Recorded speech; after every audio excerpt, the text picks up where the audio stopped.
दोस्तों, मैं हूं संजय भूषण पटियाला और आप लोग कई दिनों से देख रहे होंगे कुंभ मेला में जो लड़की वायरल हुई थी जिसका नाम है मोनालिसा, काफ़ी चर्चे में रही है और समय समय पर मैं अपडेट देते रहता हूं। और आज फिल्म के जो डायरेक्टर है मनोज मिश्रा जी मेरे साथ हैं, बहुत दिन बाद मिले हैं।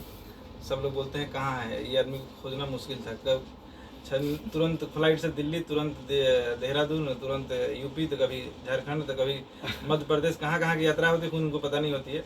और आज मुंबई पहुंचे हुए हैं। आज इनसे कुछ पूछते हैं जो हमारे दिमाग में क्वेश्चन चल रहा है, वो सारे क्वेश्चन मैं आप लोगों के सामने रखने वाला हूं, जो अपने कमेंट में पूछा है। जी, आदेश करें। सर, सबसे पहले तो आपको बहुत बधाई हो द डायरी ऑफ मणिपुर के लिए। धन्यवाद आपका, और सारे देशवासियों को इस मकसद के लिए मेरे साथ आना चाहिए, इसलिए मैं सबसे रिक्वेस्ट करूंगा सब लोग मुझे ब्लेसिंग्स दें। ये बहुत बड़ा बोल्ड डिसीजन लिया है मैंने, एक बंजारन, एक छोटे तबके की बच्ची को आगे बढ़ाने के लिए, और इसमें सबका आशीर्वाद, सबका साथ सहयोग मुझे चाहिए, और जनता जनार्दन के बगैर ये प्रयास संभव नहीं हो पाएगा। मेरा पहला क्वेश्चन है जो पूरे हिंदुस्तान की जनता चाहती है कि करिए, द डायरी ऑफ मणिपुर की शूटिंग कब होगी और मोनालिसा इसमें क्या रोल निभाएगी? मोनालिसा जो बच्ची है अभी, जिस लायक है, मैंने उसको सोच समझ कर फिल्म में कास्ट किया है। मेरी फिल्म में जो किरदार है वो एक गरीब बच्ची का है जो बहुत किसी छोटे से गांव में रहती है, और उस बच्ची के अपने सपने हैं, और उसके कुछ दोस्त हैं, कुछ गाय हैं, कुछ तितलियां हैं, कुछ पक्षियां हैं। तो एक अच्छी सी ज़िंदगी जो अपने आसपास, जैसे अभी तो उसने जिया है प्रकृति के पास, कुदरत के आसपास, वैसा ही हमारी फिल्म में भी कैरेक्टर है। तो बहुत ज़्यादा उसको और जाने की जरूरत नहीं पड़ेगी, मतलब उसको अगर बेसिक चीज़ें हम सिखा ले गए तो बड़ी आसानी से फिल्म में वो मेन लीड की भूमिका निभा सकती है। मोनालिसा से जब पहली बार गए थे कुंभ मेला मिलने के लिए, तो आपसे मोनालिसा से मुलाकात नहीं, उनके फैमिली वालों से मुलाकात हुई जी। तो फैमिली वालों ने आपको बोला कि उनके गांव जाइए, मिलिए जुलिए। जब आप पहली बार मोनालिसा के घर जाने के प्लान आपने किया, क्या कुछ दिमाग में चल रहा था आपके? देखिए, मेरे दिमाग में ये चल रहा था, मैंने परियों की कहानी सुनी थी बचपन में कि एक परी थी और उसकी माँ उसको बहुत मतलब एक लड़की थी, उसको माँ, सौतेली माँ उसको बहुत डिस्टर्ब करती थी। फिर एक रात वो बहुत जब रोती थी, परियाँ उसके पास आईं और उसको छड़ी दी और उसको ठीक कर दिया। फिर उसके अंदर जादुई शक्तियाँ आ गई, तो मुझे लगा कि ये वही लड़की है, उसके अंदर जादुई शक्तियाँ हैं। और कुंभ मेले से उत्पन्न हुई, बहुत पवित्र स्थान से उत्पन्न हुई एक बच्ची जिसने पूरे देश को अपनी तरफ आकर्षित कर लिया हो, इसको लेकर मैं फिल्म बनाऊंगा और एक नया इतिहास लिखूंगा। ये सोचते हुए मैं उस गांव में पहुंचा जहां पर पूरे गांव ने मेरा स्वागत किया तहे दिल से, क्योंकि उस गांव में अभी तक हाल चाल लेने वाला कोई नहीं गया था। सिर्फ सेल्फी लेने वाले और अपना रील्स बनाने वाले और अपना यूट्यूब चैनल चलाने वाले सिर्फ लोग गए थे। मैं लेकर के गया था एक बड़ा मकसद कि मैं पूरे देश को एक अच्छा मैसेज दूंगा कि एक आम इंसान, एक गरीब तबके के लोग, वो भी सपने देख सकते हैं, वो भी सपने पूरा कर सकते हैं। और इस समय हमारे पूरे देशवासियों ने साथ दिया, वो लड़की को वायरल किया तो देश ने पहचाना, उसको देखा ना। और मैं भी उसको दूसरे तरीके से फिल्म में लेकर के आ रहा हूँ, उसको सिखा के ट्रेन करके अच्छे तरीके से प्रेजेंट करूंगा इंडस्ट्री में। क्वेश्चन है कि मोनालिसा को आपने 21 लाख में साइन किया और 1 लाख रुपए साइनिंग अमाउंट दिया, कितनी सच्चाई इसमें? हाँ ठीक है, लेकिन उसका ट्रेनिंग भी तो हो रहा है, ट्रेनिंग प्रोसेस है उसका। 4 टीचर लगे हुए हैं, उसका फैमिली हमारे साथ वहाँ रह रही है। और चूंकि घर पे नहीं रख सकते थे, वहाँ पर लोग परेशान करते थे, और दूसरी बात टीचर वो चूंकि गांव में रहते थे, हमारे जो कोच हैं वहाँ भी जाने में मुश्किल थी, तो एक जगह मैंने उनको रखा हुआ है और अच्छे से सब लोग रह रहे हैं, खुश हैं।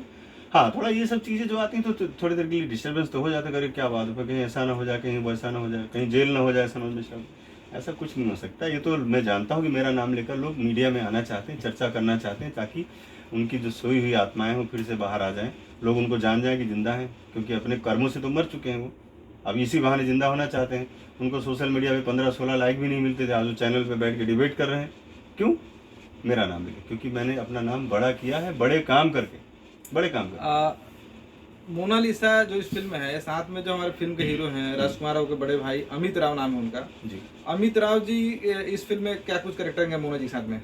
अमित राव जी इस फिल्म में मुख्य किरदार निभा रहे हैं, इस फिल्म के सेंट्रल हीरो हैं, और पॉलिटिशियन की वो बेटे हैं और लंदन में रहते हैं। और उनकी जर्नी है लंदन से इंडिया तक की, बहुत स्ट्रगल वाली जर्नी है उनकी। बहुत सारे उनके कैरेक्टर के अंदर बहुत सारे ट्रांसफॉर्मेशन है, मतलब तो एक चैलेंजिंग किरदार है, लेकिन वो चूँकि मजे हुए एक्टर हैं, थिएटर के बहुत बड़े आर्टिस्ट हैं वो, तो मेरे ख्याल से वो मेरा सिलेक्शन सबसे परफेक्ट सिलेक्शन है। मतलब मणिपुर पिक्चर का नाम है, तो मणिपुर में आप क्या दिखाना चाहते हैं? हम तो ये पिक्चर की स्टोरी आपसे नहीं पूछ रहे हैं, लेकिन दुनिया जानना चाहती है कि आप बनाना क्या चाहते हैं। हमेशा कंट्रोवर्सी में मनोज मिश्रा रहते हैं, तो क्या फिर से हिंदुस्तान और मणिपुर की कंट्रोवर्सी चलेगी? हिंदुस्तान और मणिपुर की कोई कंट्रोवर्सी नहीं है। मणिपुर में भी इंसान रहते हैं, और मणिपुर में वो इनोसेंट इंसान रहते हैं जिनको हमने कभी अपने में एक्सेप्ट ही नहीं किया। हम लोग उनको कभी चाइनीज़ बोलते रहे, कभी चिंकी करके, कभी कुछ, लेकिन हमारे भारतीय हैं वो। हमारी फिल्म की कहानी का सबसे बड़ा विषय यही है कि हमने आज तक उनको अपनाया क्यों नहीं, हमने आज तक उनको गले क्यों नहीं लगाया। फिर सिर्फ चेहरे की संरचना बदलने से इंसान की जो ह्यूमैनिटी वो तो नहीं बदल जाती है ना। तो ये एक तरह से देखा जाए तो हम लोग जो इधर मैदानी क्षेत्र में जो रहते हैं, हम लोगों के लिए बहुत बड़ा सवाल है, क्वेश्चन है ये, कि हमने उनको अपने भारतीय होने के साथ बावजूद भी हमने उनको अपने से अलग करके रखा। हमें, मेरा बड़ा उद्देश्य बड़ा है, मैं चाहता हूँ ह्यूमैनिटी लोगों में जाए और ये मकसद लोगों में फैले कि हम सिर्फ और सिर्फ भारतीय हैं, और इसके लिए हमें पहल करने की ज़रूरत है, और हमारा सिनेमा उसका सबसे पहला एक एग्जाम्पल बनेगा। मोनालिसा से मिल क्या है? मोनालिसा कितने भाई कितने बहन है, उनके मम्मी पापा कौन कौन है, उसका रियल नाम क्या है? उसका रियल नाम भी यही है, मोनालिसा ही नाम है, और उसके बहनें भी हैं, भाई भी है। भाई तो मुझे वहीं कुंभ में ही मिल गया, फिर अभी मुलाकात हुई जब मुझे एयरपोर्ट छोड़ने आए थे सारे लोग। तो माँ है उसकी, बड़ी माँ है, बड़ी माँ के साथ ज़्यादा उसका टाइम बीतता है, और माँ चूँकि बाहर ज़्यादा रहती है, पापा भी बाहर रहते हैं, तो बड़े पापा के साथ ज़्यादा टाइम रहता है, और बड़े पापा ही उस घर के सबसे जिम्मेदार व्यक्ति हैं, वही, उन्हीं का डिसीजन सब फाइनल डिसीजन माना जाता है। तो एक बड़ी ही मतलब संस्कारी फैमिली है वो, बहुत ही उनके अंदर के जो अपने रूल रेगुलेशंस हैं वो बहुत ही अच्छे हैं। हमारे लोगों की तरह से नहीं कि हम लोग अभी कुछ बोले और पलट के बात बदल दी। उनके यहाँ कपड़े लत्ते, पहनावा, खाना पीने से लेकर के बोली भाषा, किसको क्या बोलना है, किसको दादा बोलना है, किसको काका बोलना है, वो सारी चीज़ें भी उनके अंदर जिंदा हैं। भारत में जो शायद देश में से और हिस्सों में से बढ़ते, जो सभ्य समाज जिसको कहते हैं, वहाँ से लोग भूलते जा रहे हैं, लेकिन उनके अंदर वो चीज़ें भी मोनालिसा की पहली यात्रा थी इंदौर से बेंगलोर की, जहाँ पर एक ज्वेलरी के उद्घाटन में मोनालिसा पहुंची थी, हाँ। केरला में। तो ये इसका क्या